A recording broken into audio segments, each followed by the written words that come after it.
And this is art of the very highest quality, and Louis Armstrong came out of that, and he was loved and respected everywhere in the world. And as a trumpet player, he has no equal.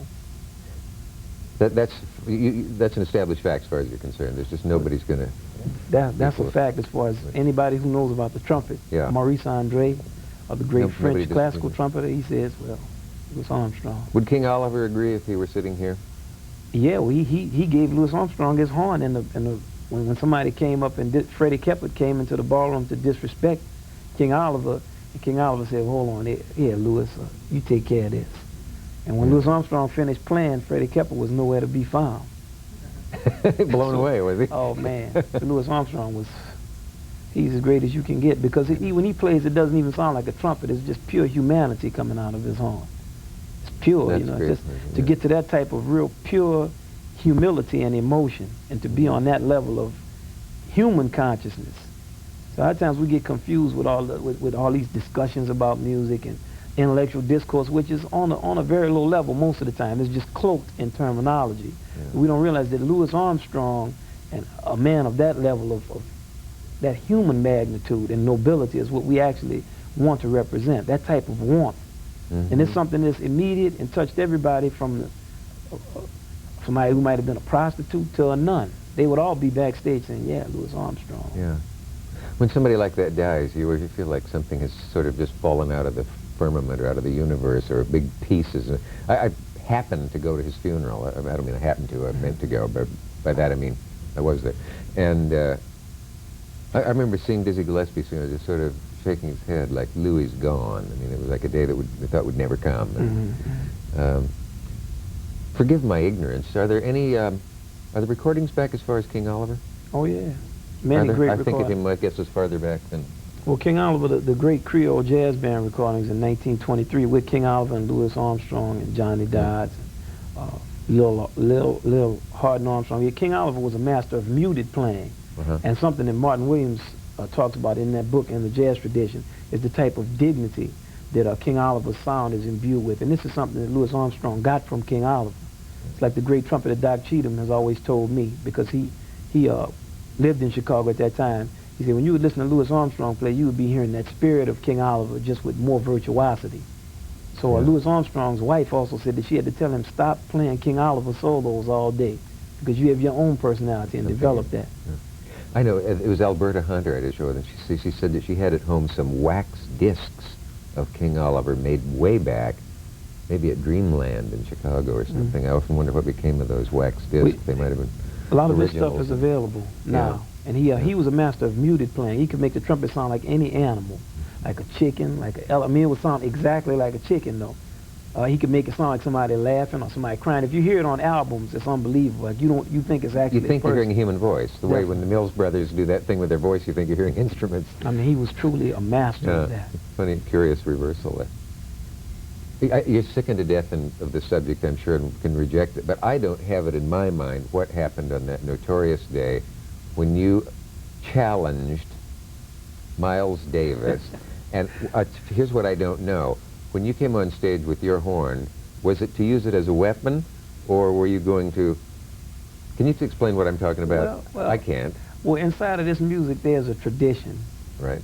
And that tradition is one of one-upsmanship. Not so much in a negative sense, just in terms of, it's like the game that we play called a dozens or ribbon. It's like you tease somebody and you get a good one on them and they acknowledge that. Cordial competition. Cordial competition. And that's part of the tradition of this music. Like, you know, in the old days, they would always say a battle of bands. That's when the bands would get together and see who could cut whose head. They didn't really throw instruments at each other, did they? Well, no, you know that. Well, there was that one incident in Chicago, I think, but anyway. But when I went out there, it was to make a statement, a very clear statement about what I was out here to represent. And it was made. Miles was on stage? He was playing the organ, though. He really wasn't playing the trumpet. Yeah. But he was playing a sort of music that you felt ought to be challenged? Well, no, actually they were playing a blues. And it was just, actually I went on the stage just because there was a lot of commentary going back and forth. You know, in the jazz world, there's always commentary going on about whether you can play or whether you can't play. And it's like in a boxing match or something, in a basketball game. if you have two basketball players together, you don't have to talk that long. You can stop talking and just go on the court and play. Yeah. Then you will know. You know, it's like talk is cheap. So my whole statement was, you know, all this talking about so-and-so can't play, and then let's deal with it. We can see what's happening right now on the blues, you know. But you have to acknowledge, to do that, that the audience's opinion is worth it, don't you? No, it does. It's not the audience. They're just glad to see you out there. You're proving it to each other. Yeah, it was something between me and him. It really didn't have that much to do with the audience, or the cats in the band. Right. He knew. Do you two guys speak to each other? Are you friendly at all? Do you duck each other? Yeah, man, we know who each other is. And I mean, he's a lot older than me. That's not what I asked. we know, we each know who the other one is. I'll accept that. And he's a lot older than me, so I give him the respect I would give anybody that's older than me. You know, I was raised in the South, not to call people sir and ma'am. Right. So, you know. So your age, his age, you venerate. You have to. We'll be right back.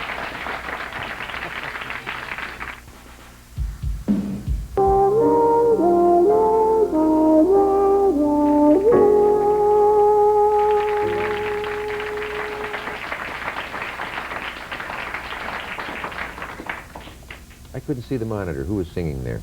Oh, that's one of those mutes. Yeah. Let's see, who is it? Oh, I can't think of his name, so there's no use trying to tell the story now. But the first time I saw somebody using the end of a plumber's friend, I thought it was as a gag. But it really works, doesn't it? Oh, yeah. It just happens to be the right side. Yes, indeed. What